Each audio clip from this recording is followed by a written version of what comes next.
Un Noël tombé du ciel.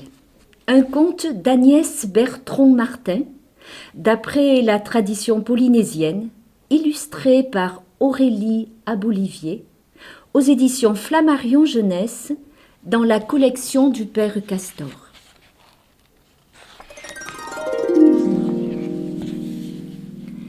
Sur l'île de Moorea, dans un pharé tout abîmé, une maison, vivaient Taiki et son chien. Taiki était le plus pauvre de tous les pêcheurs, car il était si vieux qu'il n'avait plus la force de pêcher, ni en pirogue, ni même au bord du lagon. Et il n'avait pour toute nourriture que les noix de coco qui tombaient de l'arbre près de sa maison. Il partageait avec son chien cette pauvre nourriture. Le chien aimait tant son maître qu'il restait près de lui, jour et nuit. Et ils vivaient ainsi, l'un près de l'autre, Taiki et son chien, heureux malgré tout d'être ensemble. Pourtant, Noël approchait. Taiki, plein de tristesse, dit à son chien : « Tu es bien malheureux d'avoir un maître comme moi. Cette nuit, ce sera la nuit de Noël, et je n'ai rien de bon à t'offrir.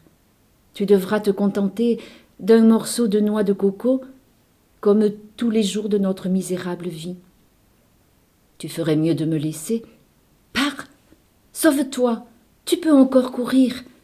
Va chercher un maître plus jeune et plus fortuné, qui t'offrira un meilleur dîner. » Mais le chien, au lieu de partir, léchait la main de son maître.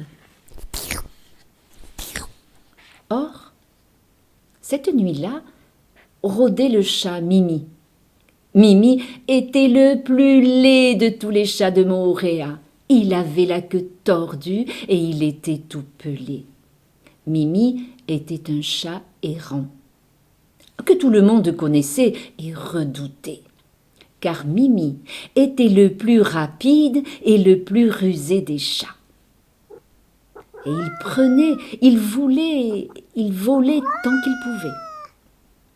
Il volait dans les pharés, il volait dans les pirogues et sur les marchés. Et tant pis s'il se coinçait la queue dans une porte, et tant pis s'il se tordait l'oreille dans un filet. Personne n'avait réussi à l'attraper. Quand il avait volé des saucisses, les hommes le poursuivaient avec leurs machettes pour le couper en morceaux. Quand il avait volé un poisson, les femmes le poursuivaient avec leurs grandes cuillères pour lui taper sur la tête. On lui avait bien coupé un bout de queue une fois. On lui avait bien fait une grosse bosse sur la tête un jour. Mais cela ne l'avait jamais empêché de courir. Mimi, le chat voleur. C'était le soir de Noël. Dans toutes les maisons, on avait préparé des plats si délicieux, si succulents, que personne n'avait envie que Mimi ne les vole. Pour la première fois, Mimi n'arrivait pas à ravir son dîner.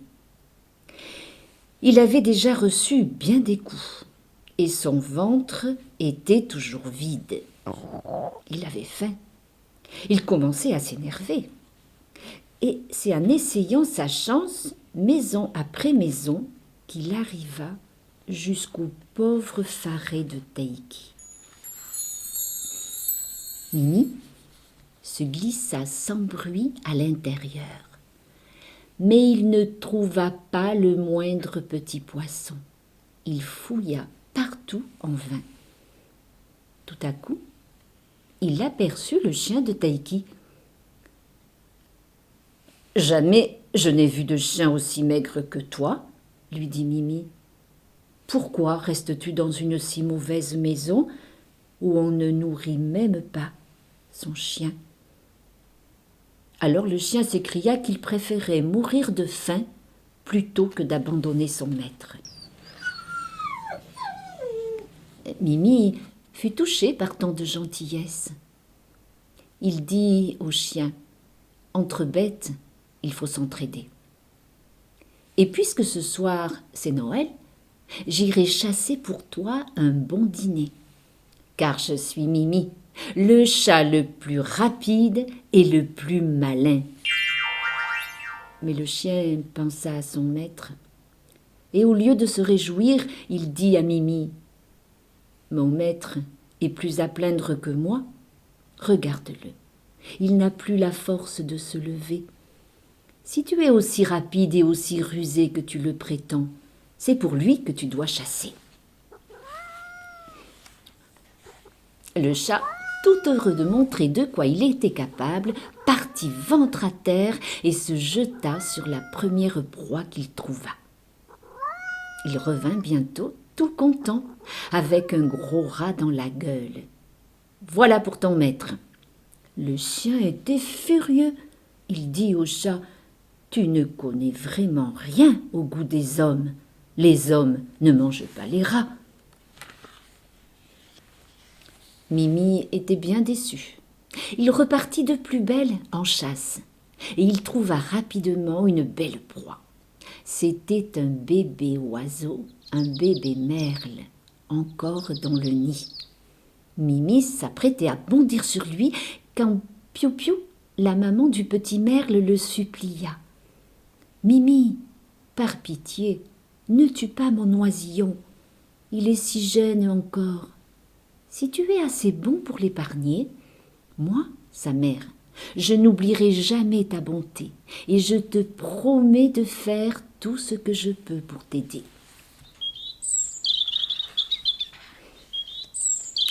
Ce n'était pas le genre de Mimi d'épargner un merle, et il aurait bien dévoré ensemble la mère et l'oisillon, affamé comme il était. Mais c'était la nuit de Noël. Alors, il laissa la vie sauve à l'oisillon et il dit à Piou-Piou « Voilà ce que tu vas faire pour me remercier. Appelle toutes les mouettes de l'île, qu'elles s'élancent sur la mer et qu'elles pêchent chacune un poisson. Ensuite, qu'elles viennent le livrer au-dessus du faré de Taiki. » Piou-Piou ne se le fit pas dire 2 fois. Elle fila dans le ciel avertir les oiseaux de l'île. Devant son faré, Taiki était bien triste.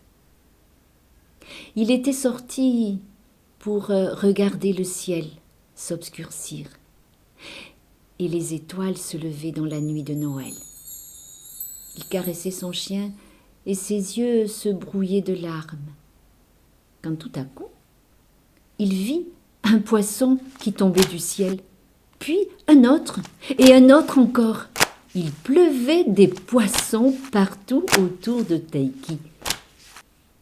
Maintenant, Taiki pleurait à chaudes larmes, mais de joie cette fois. C'est le réveillon de Noël qui tombe du ciel.